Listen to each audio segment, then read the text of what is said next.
Medyo bababa. Kasi marahil ang isip ko inagtama kaya. Hindi nakabalik. Pero babalik pa rin. Babalik yan.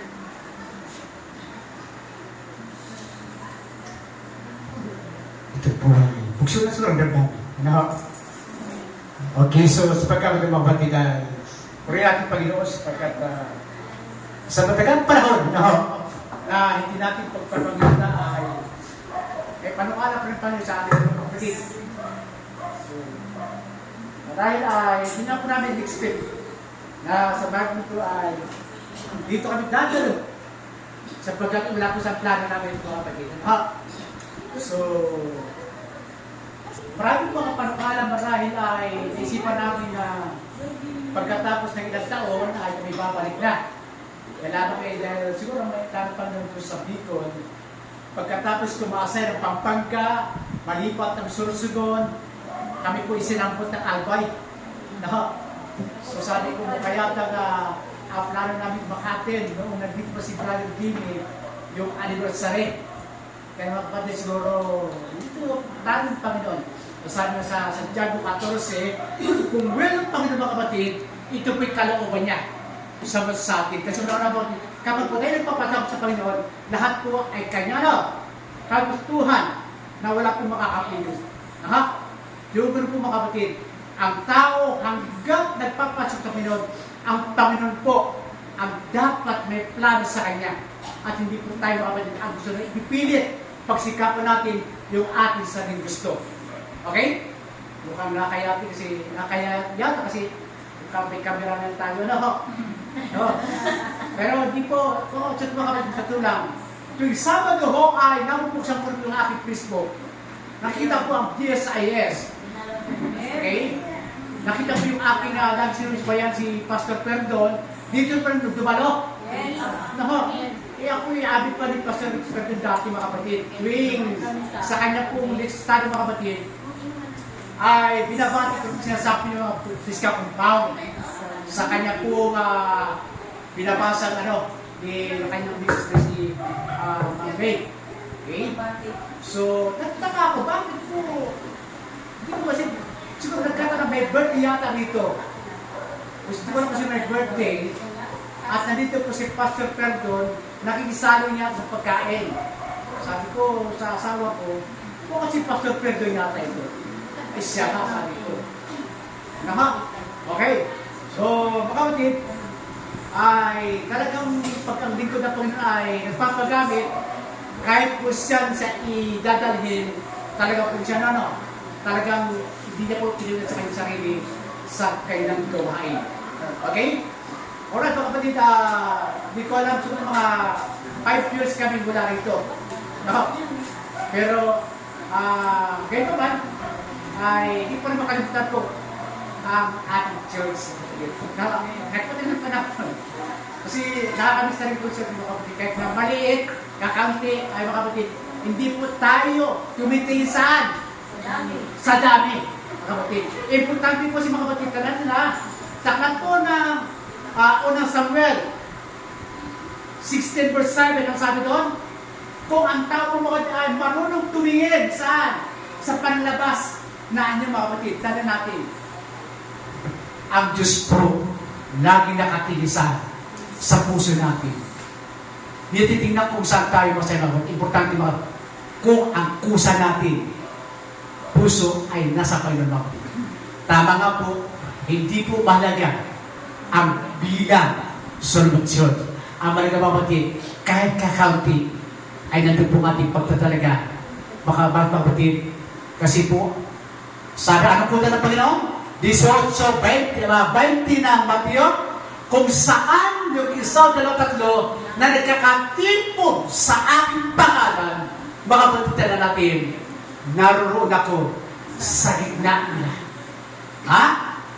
So, ang kaligay mga kapatid ng ating panampalataya hindi po sa dami ng nasa church para ikaw po ay maging maligaya, para ikaw po ay maging masigla, kundi po ang kasiglahan ay galing po lagi sa Panginoon. Okay? ay po saan? Sa awit 16, talatang 8. Dapat po ang ating kanilang puso ay lagi pong kapag ang Panginoon ay kasama natin mga kapatid. Okay?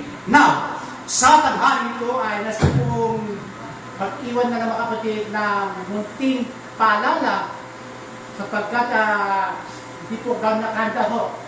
Kasi ang plano ko sa mga kapatid ay makikinig-daran. Kaya sabi ko, dahil tayo sa Biskapong. Kasi ako po ay inibitahan yan po sa bagong bantay pala, may church na. Sabi ko, hindi ko pwede iwanan, tanggihan ko Biska. Kasi 5 years mga kapatid, hindi ko 5 years na niyayatakan na kabalik dito. Sabi ko naman, pero ganito ba mga kapatid, kapag ako'y naligaw, naman din sabi ko, ako'y aak ako ng Biska. Okay? So, sa pagkakot mga kapatid ay tayo po sama-sama mag-aral ng konting panahon na mag-iwan po sa pita ng ating puso ang salita ng ating Panginoon. Okay? So, kagaya po ng binasa po ni Brother Noli Macbeth, ang sabi niya roon ay walang pong ibang pinakamapalad sa isang tao, yung magkarisyan panahon, katatlong bagay. Ano yun? Yung nagbabasa, yung nakikinig, at higit sa lahat sa mga hawang nito po din, yung ikaw ay marunong tumupad sa binabasa, sinapakinggan ang iyong mga napakinggan at binabasa mo. Wala pong pinta na ito kung hindi po nakikita sa buhay mo yung iyong binabasa at ang iyong napakinggan. Una-una, ang sabi ng Psalm 1:3 doon, mapalad ang bumabasa, mga kapatid. Ano pong dapat natin basahin? At anong bagay mo ang ating dapat pag-aralan? Isaiah 34, talatang 16 sabi doon, inyong salisigin, ang aklat ng Panginoon. Okay? Bakit ba aklat ng Panginoon? Sapagkat yun po lamang ang pinakamahalagang bagay sa buong nilalang ng Diyos. Bakit? Isaiah 40, talata 8. Ano sabi doon? Ang damo ay natutuyo, ang bulaklak ay nadla, ngunit ang aming salita ay magpakailanman. Lahat ng bagay mga kapatid, nawala, lahat ng bagay mga kapatid ay temporary sa mundo ito. Sapagkat ang kanyang salita, ito po ay magpakailanman. Kung baga mga kapatid, sana po ng mga pinag-aralan po ng mga estudyante, may kanya silang aklat na pag-aralan para maging pinaka-major ay po sa kanyang subject, ay po sa kanyang pinag-aralan mga kapatid. Pero ang banal na salita mga kapatid, ito po ay para sa lahat ng mga tao. Walang pinipili. Sabi nun, mapalad ang bumabasa. Okay? So na ba? Sa Lucas 21:30, sabi nun, langit at lupa ay lilipas, datapwat ang aking salita hindi lilipas. Kita niyo mga kapatid, lahat ang nilalang, maging ng langit man at lupa po, ito ho ay lumilipas. Subalit po ang salita ng Diyos, ito po ay mananatili, hindi mawala, hindi lilipas. So ito yung mga bagay na ating dapat pahalagahan sa ating buhay. Ating bigyan ng pinaka-malagang bagay sa ating puso mga kapatid. Bakit? Ito po ang tunay na pinala sa atin ng Panginoon. Problema ko mga kapatid, may mga tao kasi ngayon, sabi natin, kapanampalatay natin mga kapatid. May Biblia, kaya lamang, hindi pinabasa. Okay? Ano po, sabi doon mga kapatid sa awit 119, talatang 148. Sabi ni Hari David, ang mga mata ko'y nangalumata ang iyong masalita. Nangamata po sa pagpupuyat para po magunitay niya ang salita ng Diyos. Tanong, ano po ang pinangapupuyatan po ng ating mga kapatid? Biblia o cellphone? Ha? Mga kapatid, pag nagpasa ng cellphone, tuwa-tuwa. Pag nagpasa ng Biblia, antok agad. Okay? Mga kapatid, pag nagbukas ng cellphone dahil pagka may kausap, talagang ang ganda ng kanyang ngiti. Pag ang Biblia, di ko alam kung nakasimpagod dahil kung hindi naintindihan. Okay? So, ano dapat natin gawin mga kapatid para maintindihan natin ang Biblia? Santiago 1:5, sabi ni San Apostol Pablo, kung nagkulang man ng karunungan sa inyo, ay humingi sa Diyos.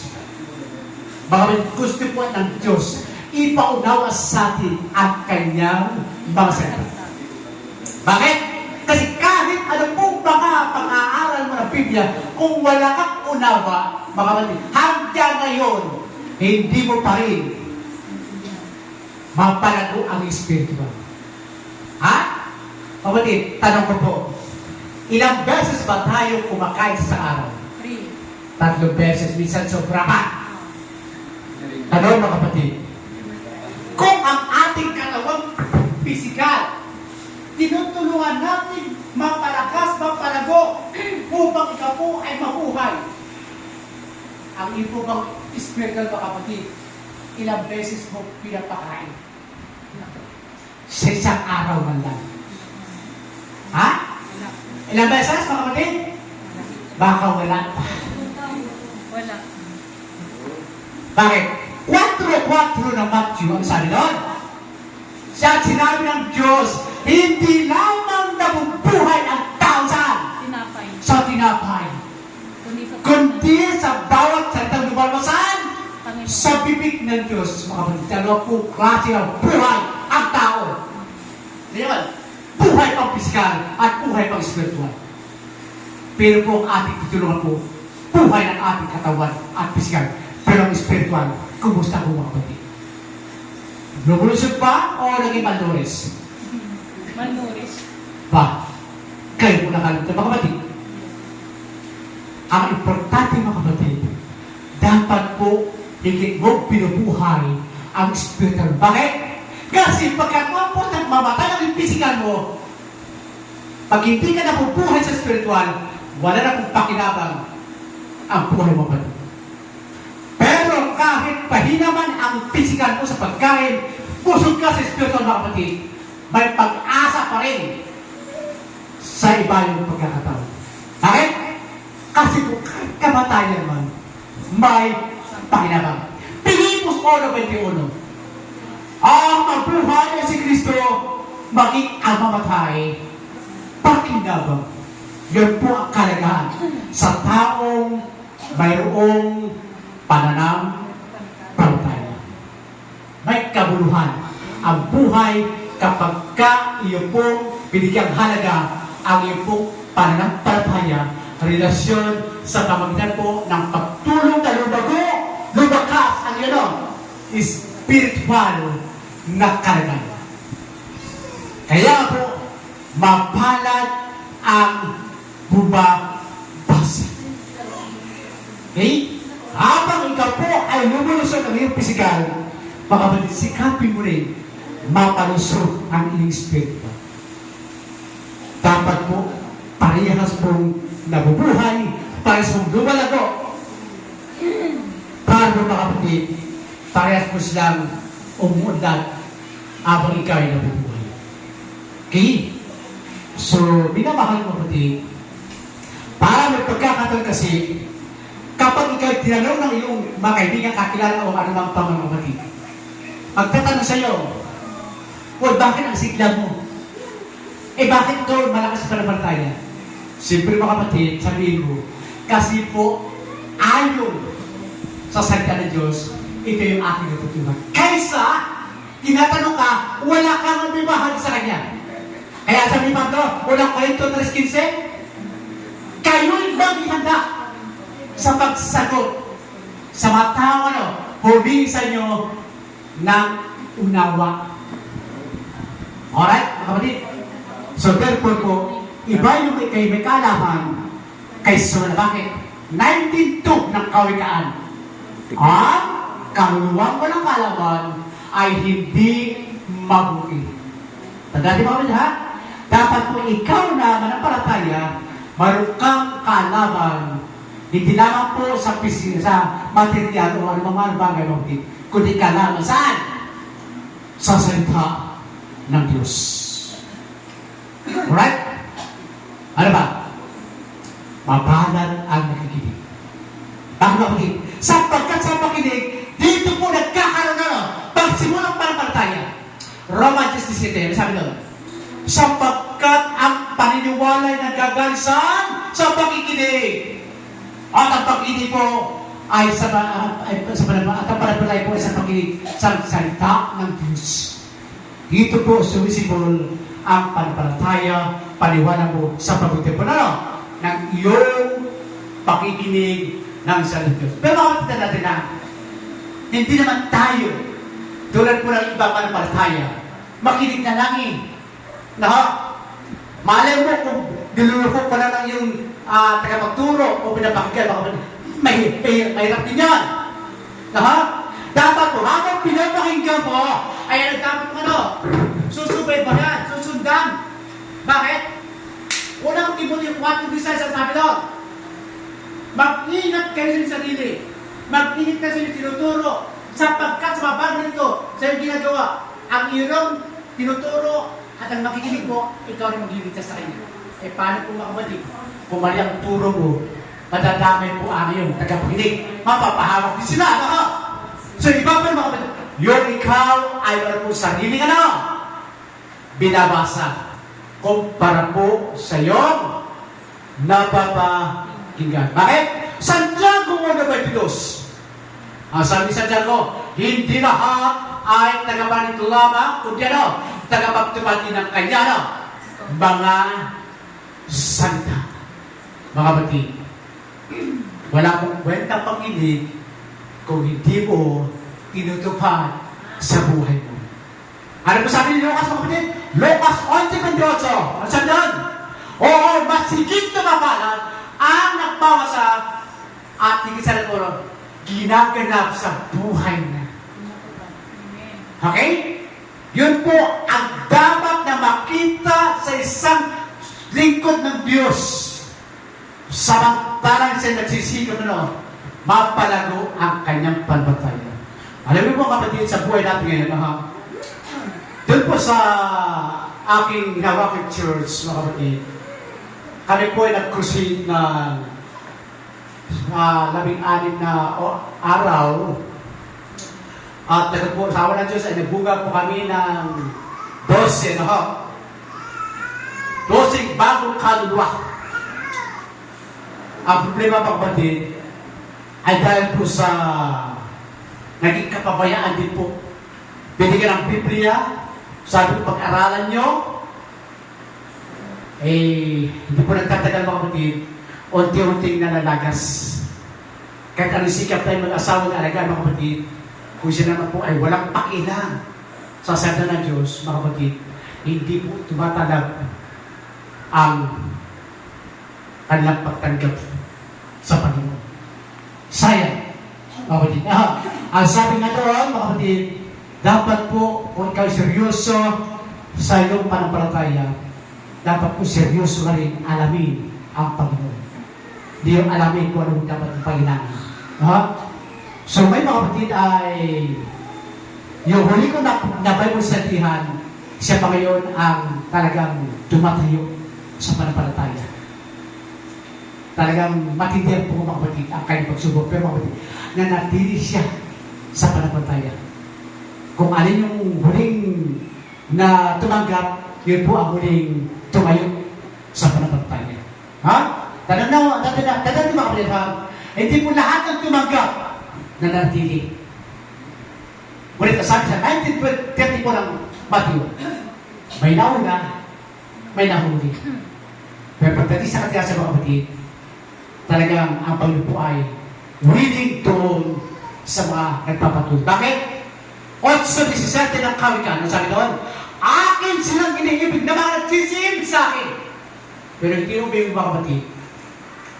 Wala. Aha?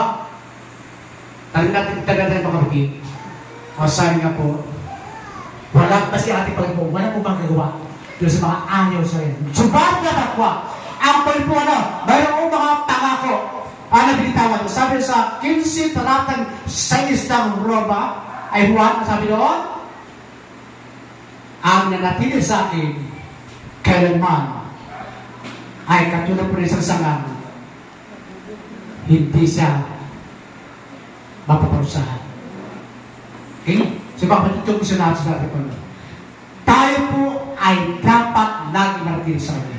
Kumakapit lang sa Panginoon. Alam po ang ating kalagayan, mahirap ka man, anong sitwasyon sa buhay mo, mga kapatid. Dapat po meron tayo, ano? Paninindigan sa pananampalataya. In the last, mga kapatid, tumutupad. Sabi nga ni Brother Noli ngayon, kanina, paano hindi marunong basa? Yes, mga kapatid. Pero nakikinig naman, walang problema doon. E paano kung bingi, kung nababasa naman, wala mang problema doon, mga kapatid. Ang problema naman, kumpleto pakinig mo, pagbabasa mo, at walang katuparan, useless po ang iyong panahon. Bakit? Napakalaga po ang pagtupad sa salita ng Diyos. Dito ka po nababasa ng tao. Bakit? Ikalawang Korinto 3:2. Bakit? Tayo po ang mga sulat ng Panginoon.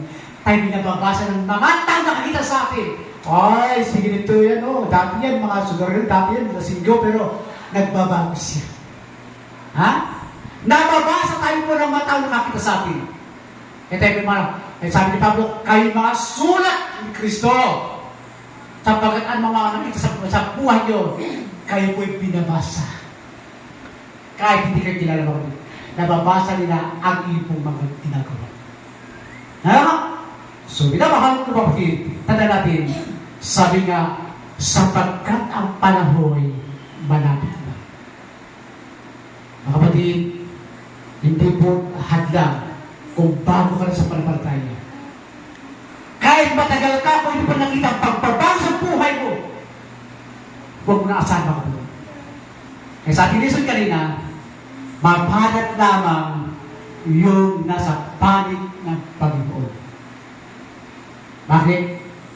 Sa akot niya po sa sinabi nun sa Juan 7:36 kapatid. Ang sino bang lumalapit sa akin sa mga paraan ay hindi ko itataboy. Okay? Mga kapatid, ito isa pong pinata. Matagal siya naralan ko ng iba't ibang klase ng reliyon. No, ako'y nasa pa San Pablo City. Ibabalik yung kwento ha. Ang pinatang ito ay halos willing pong malaman ko anong katotohanan. Ibang klase mga reliyon po bumasok sa bahay niya. Siya po'y inaralan. Siyempre po, habang sinaralan po kapatid yung iba't ibang sekta. Siyempre po, ang labas, nalilito siya. Kung sino ang tama, kung sino ang dapat ng panahon, at kung sino po ang dapat ng kaliban. Mga kapatid, may isang pong sektang lumapit sa kanya. Ito po, Seventh-day Adventist. Sabi niya, alin kaya rito ang tama? Alin kaya ang mali? At sino kayo sa mga tao ang higit ko paniwalaan? Mga kapatid na natin, isa lang po ang ating paniwalaan, ang Biblia. Kahit napakarami mong lumalapit sa mga kapatid, kung wala kang sinusundan, ikaw mismo maliligaw at malito. Kahit anong husay po nila magturo mga kapatid, dapat po sinusundan mo. Bakit?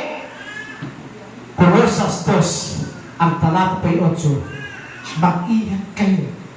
Baka kayo'y mabihag o maligaw na mga pinusupiyang mga salita. Colossus 3:4 mga kapatid.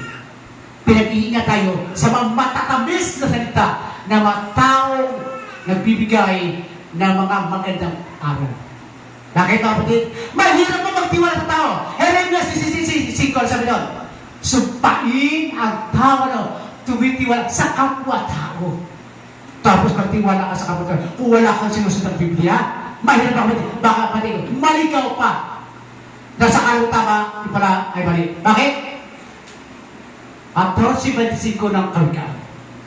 May daan na tila matuloy sa batas sa tao. Ngunit ang dulo niyon ay daan patungo sa kamatayan. Mga kapatid, mahirap po pag walang sinusundang mismong salita ng Diyos. Kahit ang tao itong mga kapatid, naguguluhan na dito kung sino po dapat ng paniwalaan sa mga tao itong nagbibigay ng pangalan sa kanya. One time. Sabi, Lord, gusto ko bukas sa umaga, pupunta ko yung mga tao ito. Isa-isa ko siya nang pupuntahan. So, Lord, gusto ko Panginoon, ikaw po magtuturo sa akin kung sino po sa mga tao ang dapat kong paniwalaan. Yes. Kinagabihan alas 12 po ng ating gabi. Isa po yung nanalangin mga kapatid. Panginoon, alam ko po na ako nahirapang alamin kung sino po talaga ang tama ko dapat ko paniwalaan. Ngunit higit kayo pa mga makapangyarihan. Kayo po ang magtuturo sa akin na taong akin po lalapitan para ako po'y maniwala na sila po yung ginamit para ho ako'y totoong maniwala po sa mga sinasabi. Bilang kasangkapan sila pa rin. Alam mo mga kapatid, pagkatapos yung malalahing, umaga-umaga sa buhay, naligo, kumain, at kaya pong isa-isang pinuntahan ito pumatang ito na mga pastor, ministro, o mga leader na nagbigay ng Bible study sa kanya. At minamahal mo dito. To make the story short, una nang pinuntahan ang born again. Sabi niya, Pastor, sa iyong palagay, ano po ba ang ibig sabihin ng 7,000 na pababa na siyang unang lumitaw sa aking panaginip kagabi? Sa iyong palagay, bilang isang pastor at tagapagtulong Biblia, ano po ang ibig sabihin, kahulugan na 7,000 na pababa? Alam po, binabahag ko kapatid, hindi po gaano mapiliwanag po ng malinaw ng pastor nito. To make the story short, siya po ay umalis. Lumipat naman sa isang pioneer ng saksi po ni Jehovah sa San Pablo City. Ganon din sabi niya, mahal na pastor, ano po ba sabi ng 7,000? Siguro po, hindi niya mag-meditian, naging po kalugan, 7,000. Bumaba at umalis, lumipat po sa INC. Okay? Pagkalipat sa INC, mga kapatid, pinuntahan ang Roman Catholic, pinuntahan ito pong iba't ibang reliyon. Sabi niya, kung kaya malabo sa isip ko ang kanilang mga paliwanag ko, alam niyo sa 7,000. At ito pong